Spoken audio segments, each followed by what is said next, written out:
আসসালামু আলাইকুম and welcome back to my another blog. এই যে দেখছেন খুব ভোরবেলা ফজরের নামাজের পর হালকা হালকা বৃষ্টি হচ্ছিল, সারা রাতি বৃষ্টি ছিল। তো আমি ভিডিও করে নিচ্ছিলাম, কারণ এই দৃশ্য আর আমি হয়তো বা কখনোই এখান থেকে দাঁড়িয়ে দেখতে পারবো না। কারণটা হচ্ছে আমি এই বাসাটা ছেড়ে আরেকটা নতুন বাসায় চলে যাচ্ছি।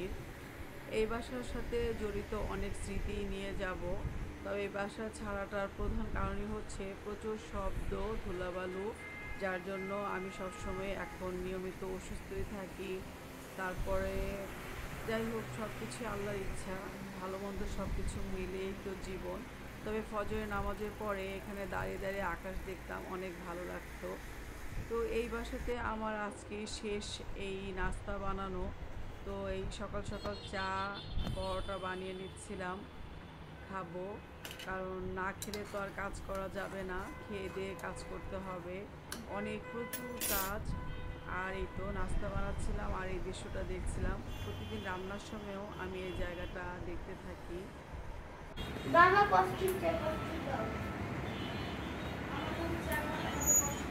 আমাদের কার্টুনগুলো বের করেছি, গুছগাছ শুরু হবে এখন। কারণ এই বাসায় আমরা বেশি দিন নাই, আমরা তো কয়েকদিন আছি।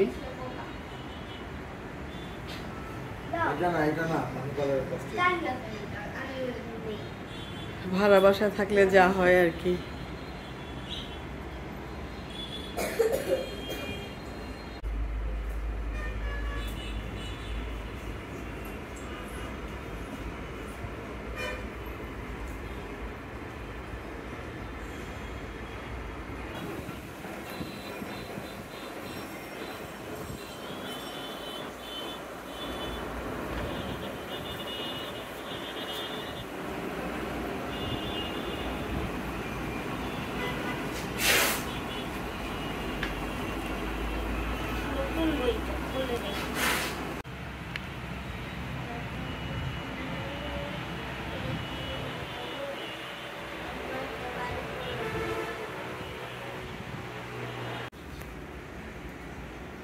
এইভাবে গুছিয়ে গুছিয়ে রাখছি।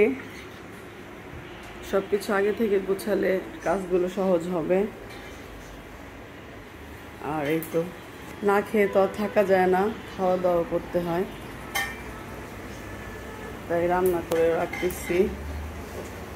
তরকারিটা একটু বেশি করে রান্না করে রাখবো, যেন গোছানোর সময় একটু হেল্প হয়। বেশি করে মুরগি রান্না করে ফেলতেছি। আর আজকে হচ্ছে ফ্রাইডে, এটাই আমাদের এখানে শেষ শুক্রবার থাকা। ওয়েদারটা খুব সুন্দর।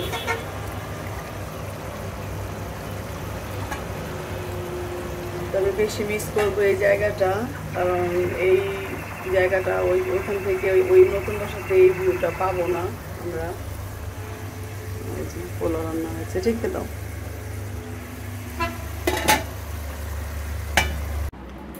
এখানে অনেক আলো। সামনের শুক্রবার আর আমি এই বাসায় থাকবো না। এই যে আমার গাছগুলো, এগুলোকেও সাথে করে নিয়ে যাব। এত সুন্দর হয়েছে আমার ধনিয়া পাতা গাছ, মাশাআল্লাহ।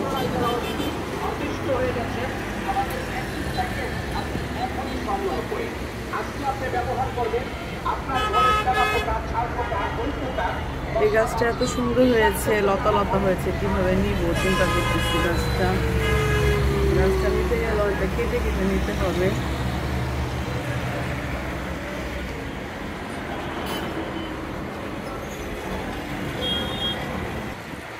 এই রাস্তাটাকে অনেক মিস করব, অনেক।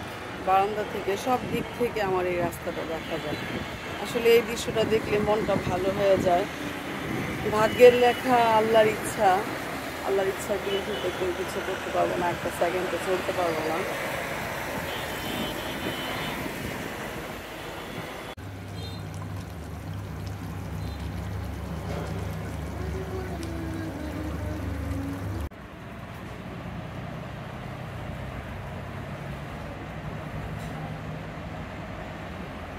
কি সুখ তার মনে, কি শান্তি।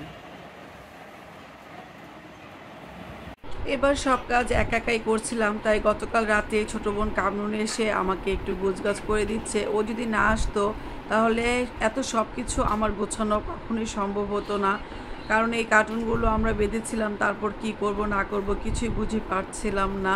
ও যদি গতকাল রাতে নিজে থেকে না আসতো তাহলে আসলে সব কিছুই আমার উলটপালট থাকতো। যাই হোক, এই ছিল ছোট্ট একটা ব্লগ আপনাদের মাঝে শেয়ার করলাম। সবাই আমার জন্য দোয়া করবেন, আমি যেন সুন্দরভাবে সব কিছু গুছিয়ে গাছিয়ে নিয়ে যেতে পারি। আর অবশ্যই নতুন বাসায় যাওয়ার পর নতুন নতুন ব্লগ আপনাদের মাঝে আপলোড দিব। আর এই তো, আর এভাবে যেন আমাকে বারবার ভাগাদৌড়ি না করতে হয়। আল্লাহ রব্বুল আলামিন যেন আমার স্থায়ী ঠিকানায় আমাকে খুব শীঘ্রই নিয়ে যায়, এই ইচ্ছাটাই মনের মধ্যে এখন শুধু বারবার মন এগুলো দেখছি আর শুধু কান্না পাচ্ছে যে এত কিছু গুছিয়ে নিয়ে যাব, আবার সব কিছু গুছাতে হবে। যাই হোক, আজকের মতো ব্লগটা এখানে শেষ করছি।